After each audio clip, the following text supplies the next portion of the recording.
I had this opportunity to meet one of the best shark divers in the world, Stuart Cove. The thing about sharks, if they want you, they're gonna have you. I was convinced to do a shark dive with him. Yeah, I still can't believe that we're minutes away from jumping overboard in these shark-infested water. Sharks are all over the place. Don't pull on their tails. I will not. They have several rows of very sharp teeth. They're so powerful and so fast. If they wanted to, they could saw your hand right off. If you punch them in their nose, make them go away. If you do that and it doesn't work, you poke them in their eye with your stump, that'll really make them go away.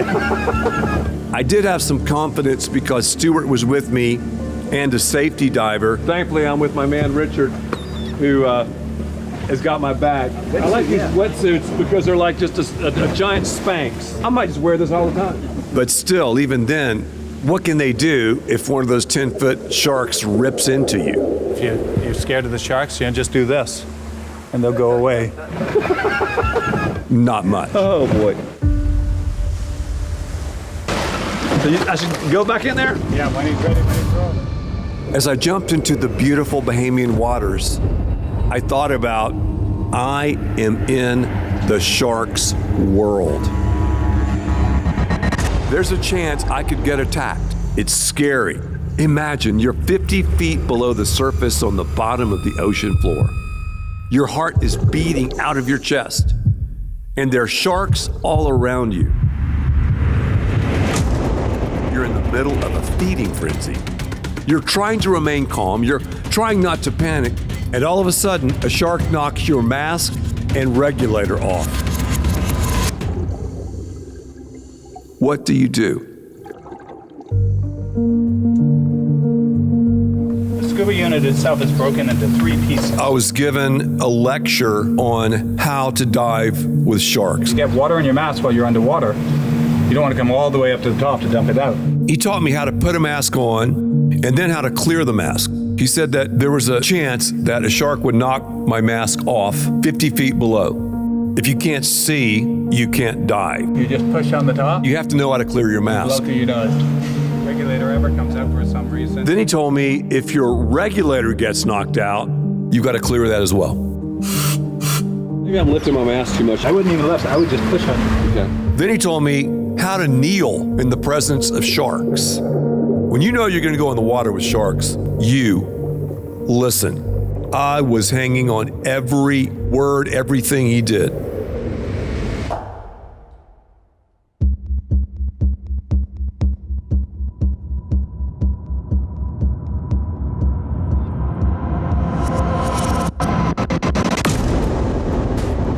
Our first feeding frenzy was on the sand. Sure enough, a 9-foot shark did knock my mask off and my regulator. When that happens, you can't just push off the bottom and go to the top. You might get the bends, which can be life-threatening. So I had to do something there in the situation at that point by myself, surrounded by sharks, kneeling on the sand. The second feeding frenzy was when we swam in the remains of the Titanic.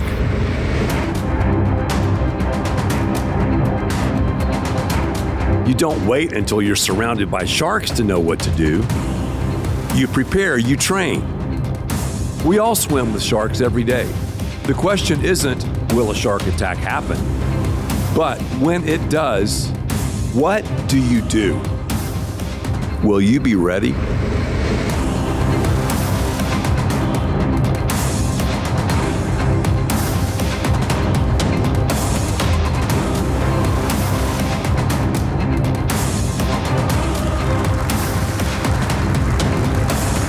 I've got to ask you guys a question, just straight up.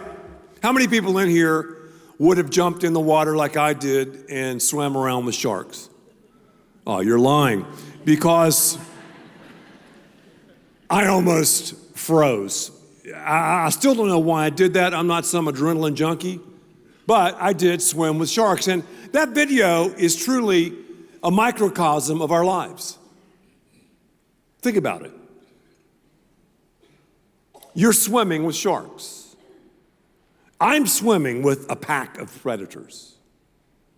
I would say this book is the ultimate journal on how to swim with sharks. What is a shark anyway?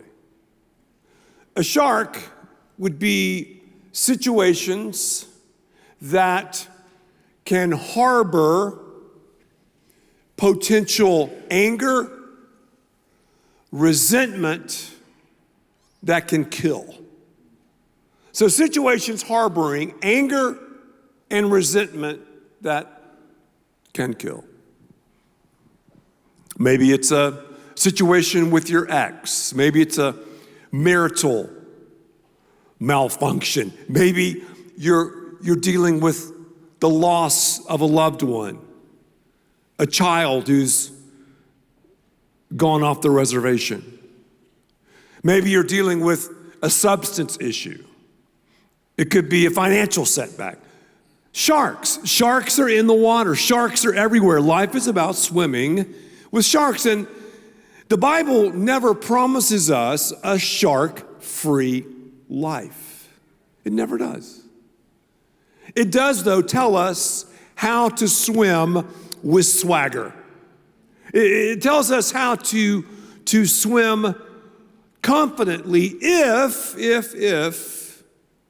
we listen attentively. I have ADD. I'm up here on stage, and when I start boring myself, I'll just change the subject. When I was talking to Stuart Cove, man, I was like locked in. Really? Okay. Wow, that seems odd. That seems like unusual. Oh, okay. I'll do it. We're going to a practice pool? Really? Okay.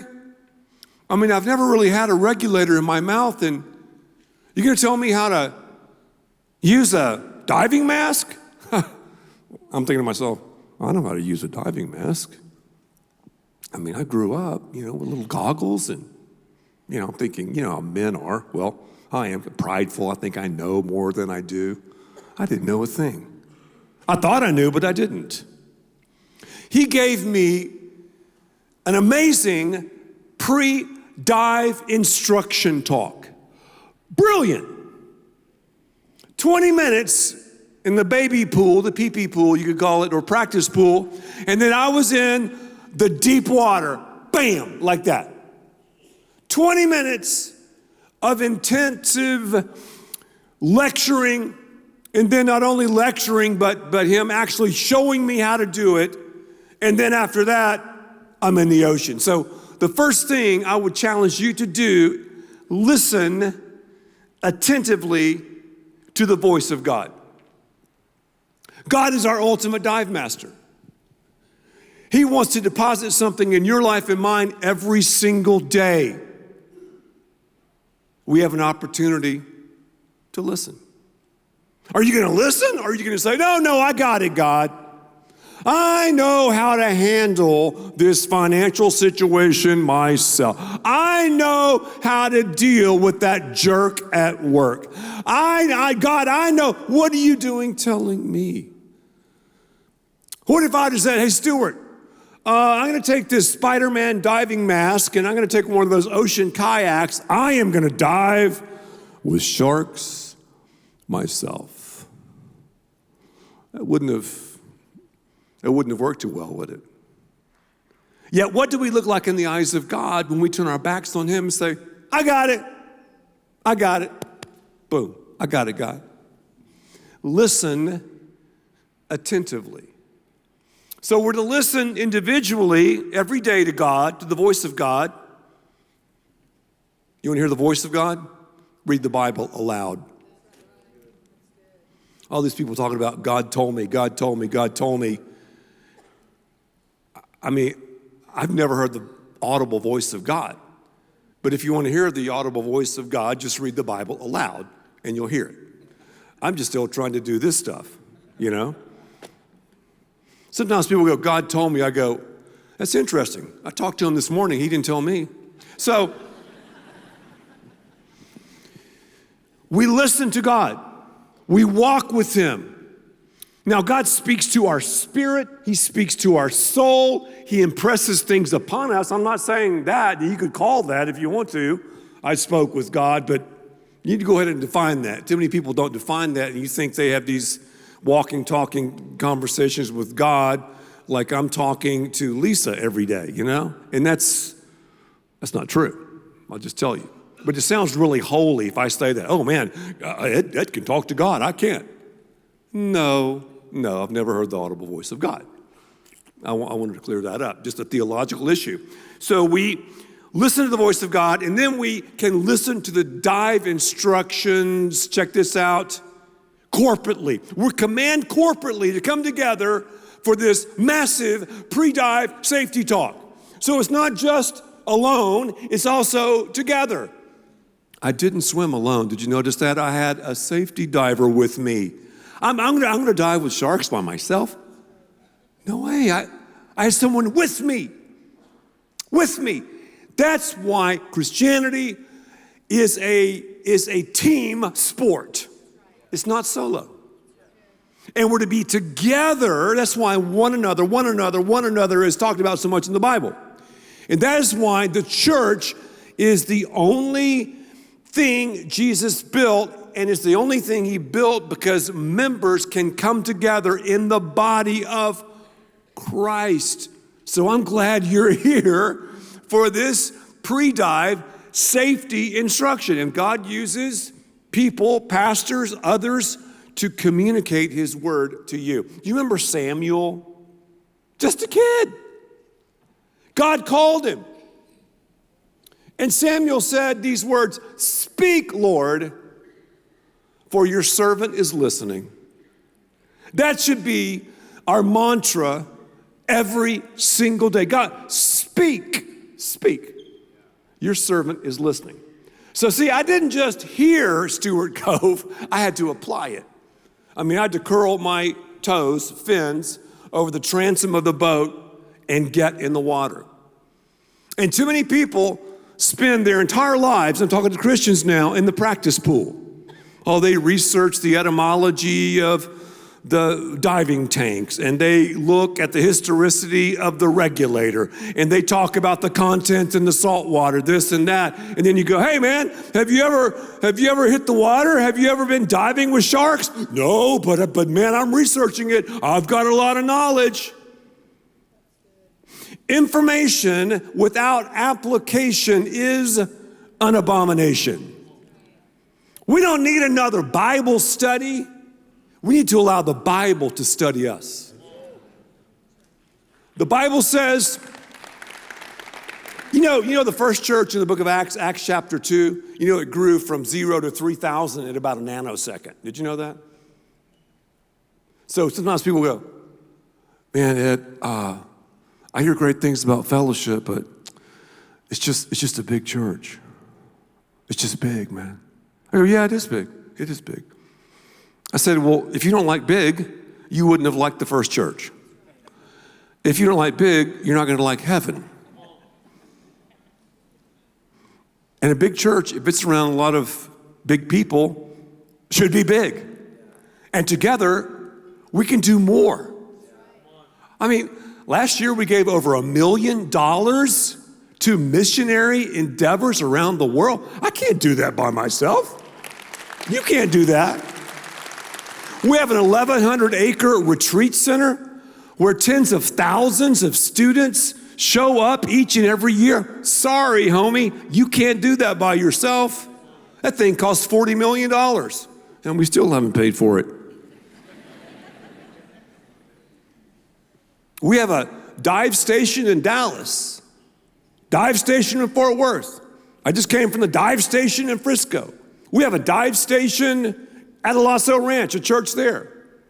We have a dive station on radio, a dive station on our social media platforms. We have over 1 million just on Facebook alone. You can't do that by yourself. It is together.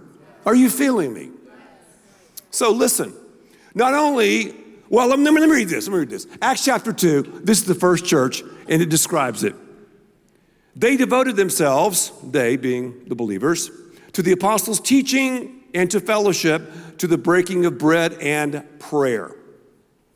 Now, as I just told you, we have different multi-sites, and people think, oh man, that's so new. That's so edgy.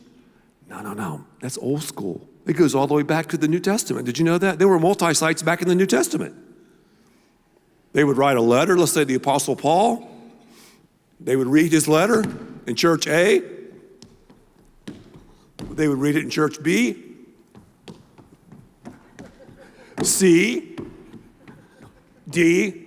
Sounds like multi-sites to me. I mean, they didn't have LED screens, but are you listening? Because God has something great to say. But not only should we listen attentively, we need to see clearly. I mentioned it earlier. Stuart taught me how to use a diving mask because he said your mask could get knocked off. And it did. 9-foot shark, bam! His tail whacked me and knocked my regulator and my mask off. And he said, when that happens, you're gonna panic. I said, what do you mean panic? Define panic. He said, you're gonna revert back to like when you first began to use goggles and a diving mask. Well, that means I'll revert back to nothing, being an idiot, because I found out I didn't know how to use a mask. He said, when your mask fills up with water or gets knocked off, take your mask, take the heel of your hand, press the top of the mask, exhale from your nose, the water will come out, and boom, your mask will be sealed once again to your face. I did it, and I just trusted him. It worked. So many people that we run with, or that we run into, that we see, they can't see clearly. They can't. There was a man in the Bible named Elisha. There was also Elijah, but let's talk about Elisha. Elisha was this man of God, and he was in a city called Dothan, not Alabama. Or was it in Georgia, Dothan? One of the two. I think is Nick Saban from there? Man, Saban's gone. What a great coach. Anyway, how many in here love Nick Saban? Yeah, oh man, that guy can't flat out coach. He scares me. Just watching some of his posts, I'm like, whoa, motivates me. So anyway, Elisha was in Dothan. And he was asleep. The sun's coming up. His servant walks out, his PA, we would say, personal assistant, sipping a double espresso, my favorite drink. And what he saw shocked him. Elisha, we're surrounded by sharks. I'm talking big, massive, great white sharks, because the encroaching enemy was going to take Elisha out. So here's what Elisha did. Elisha said, I want to pray for you. 2 Kings 6:17, and Elisha prayed, "Oh Lord, open his eyes." Clear his mask that he may see. And the Lord opened the servant's eyes, and he looked and saw the hills full of horses and chariots of fire. Ohio players, all around Elisha.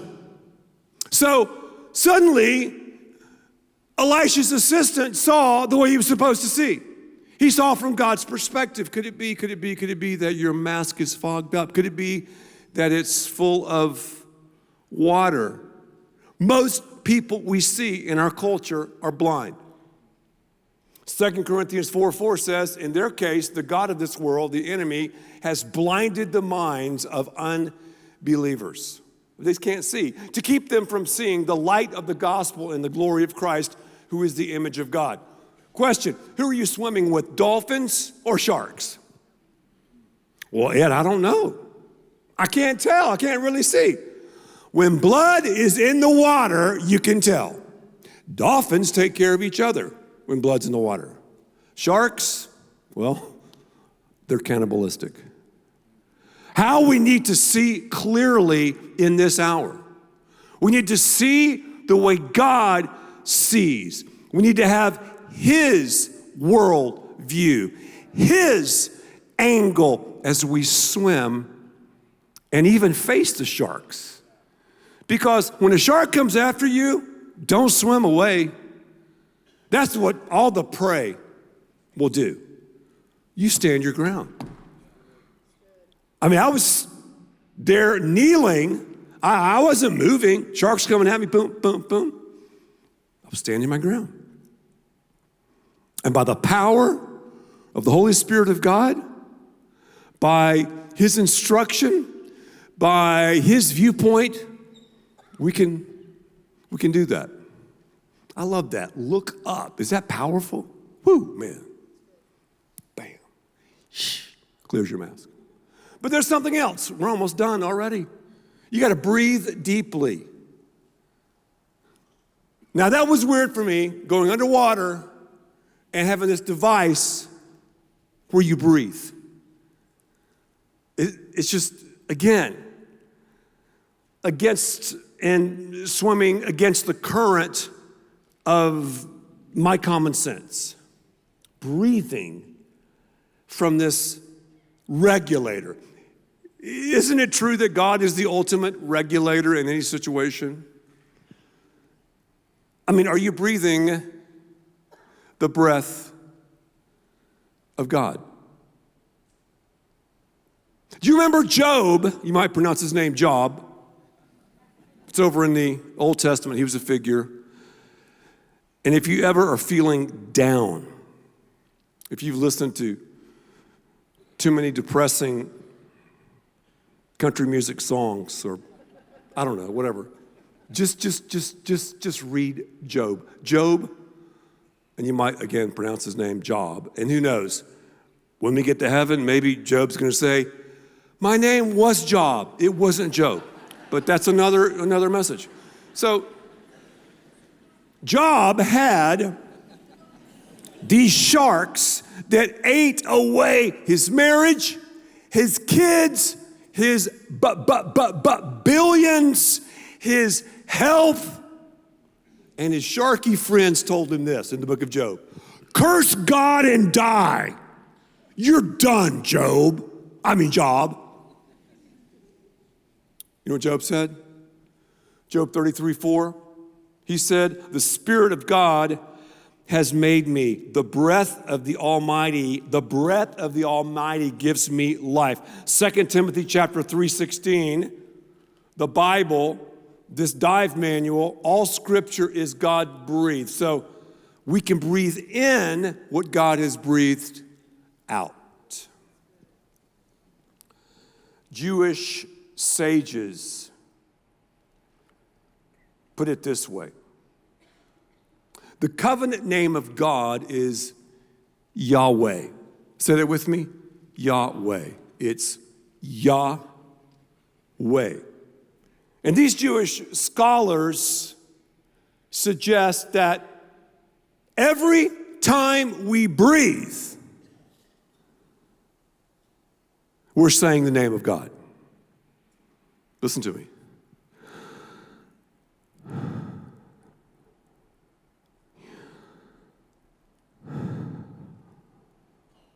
Breathe for me. Yahweh.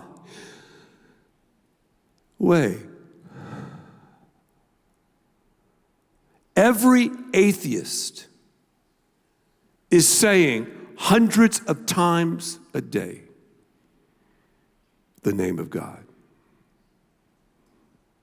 Every rapper, every A-lister, every agnostic, even Bill Maher and Oprah and Kim Kardashian are saying the name of God over and over and over and over.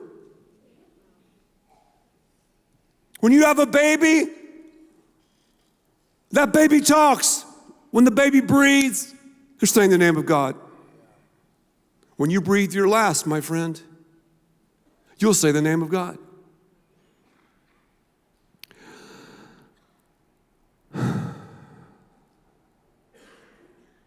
Yahweh.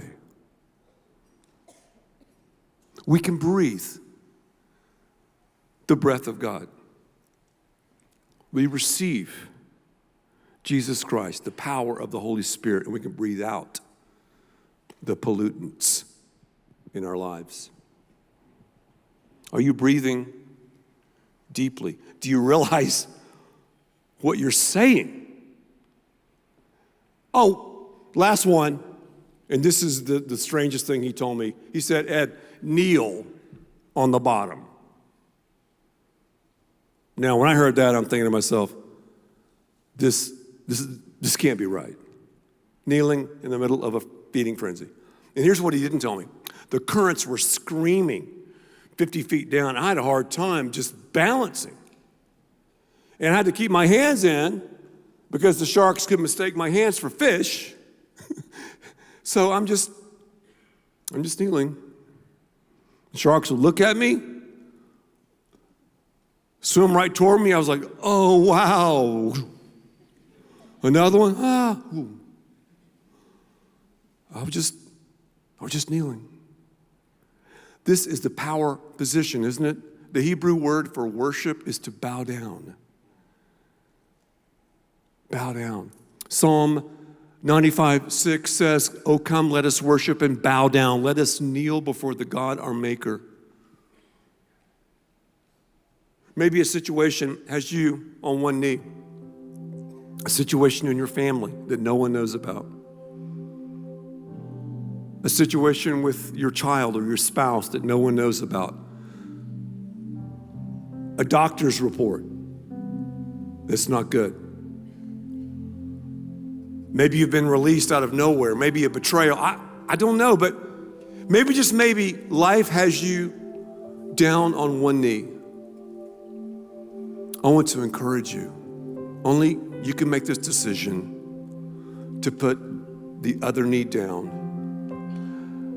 and to kneel confidently, because as unusual as this is, this position is the power position as we swim. With swagger, yes, but even with sharks. Hi guys, thank you so much for watching the Ed Young YouTube channel. That's right, and if you want to be inspired, encouraged, and challenged like never before, subscribe and click the notification button. We believe this channel can help change your life.